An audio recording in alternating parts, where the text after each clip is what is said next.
My name is Natasha Giggs. I'm going to talk exclusively about death threats, the internet, and the drastic measures I've had to take to protect my family. It did freak me out a little bit. I mean, I do get a lot of abuse on Twitter, which I completely take on the chin. It doesn't bother me in the slightest. I think they take more effort in writing it than for it to even affect me. But these were a little bit, they were just taking it too far, like graphically describing things that they wanted to do to me personally. And so I did report it to the police. The police actually contacted me and asked me to report it to them. And they've offered for me to have a panic alarm fitted, which is quite drastic, but I do have two children, and I don't want anything to ever affect them as much as possible, to just keep them out of it. So it did worry me a little bit. But I mean, I just think it's really, really pathetic and sad that somebody can sit behind a computer and they're allowed to type that stuff, because they're still on Twitter. They've been reported to Twitter and to the police, and they're still on there and still writing it. And it's like, well, they're basically threatening to kill me. And the police said that it wasn't a direct threat, which I found strange. If that one wasn't a direct threat, there's another one on at the moment, which is basically giving you a countdown of days to live. I have 39 days to live today. So with that, surely, are you going back to the police about this one? No, I mean, I don't see what they can do, to be honest. I just think it's ridiculous. I mean, I went to the police after they asked me to, thinking that they would be able to trace who it was that was writing them, which they've told me that they can't do. I just find it disgusting that they can write things like that. I mean, I can ignore it and I can block the person on Twitter, but it doesn't stop them still writing it, and it doesn't stop them, it could be some silly school kid, just writing stuff, but it could be serious. I don't know who it is, but I just think it's ridiculous.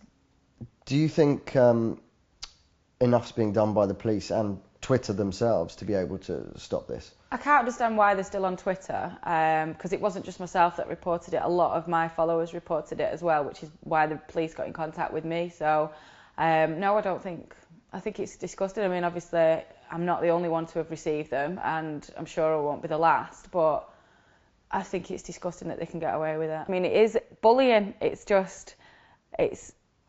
can get away with writing whatever they want. I mean, a lot of the people that write the stuff, probably if they came face to face with you, would never ever say the stuff that they say on the internet. I think it's disgusting, and I don't think it's very fair that there's not enough monitoring of it anyway, I don't think. My kids don't know about them, they wouldn't. I mean, they're only 5 and 10, so I mean, they are obviously my main concern, and I don't want them involved in it, which is the reason why I agreed to the panic button.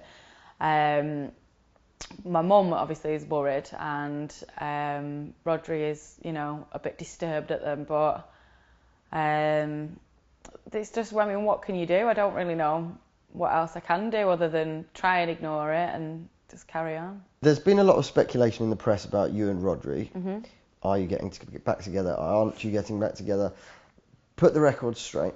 What's happening? I love Rhodri to bits, and at the moment we're living together. We're very, very friendly. We're actually looking at some business ventures together. We're getting on really well. As far as a relationship goes, I don't think it's going to go any further. But never say never, but right now we're both happy as we are. So at the moment you are spending a lot of time together? Yeah, I mean, we were together a long time. It's coming up to the best part of 9 years that I've known him now. So, we do, even though it is hard to believe, we do have a good relationship. We do have, things go a lot deeper than people are aware of, and there's a lot of stuff that we have been through that kind of binds us together, and we do get on really well, and I know we'll never lose that. We'll always be friends.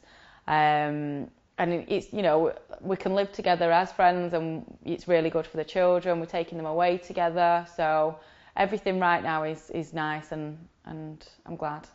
Like you said, you are going away together. Yeah. Is this just a holiday or a make and break thing? No, for it's the just a relationship? holiday. It's just a holiday with the children. Yeah. You said in an interview, Rhodri's family are no longer a part of your life and never will be. Mm-hmm. Is that something you can ever see changing in the future? No. And I mean, if I'm completely honest, relationships weren't amazing anyway. With myself and Rhodri, with any of his family really. I mean, he never had the best relationships with them either. So it's no great loss to me at all.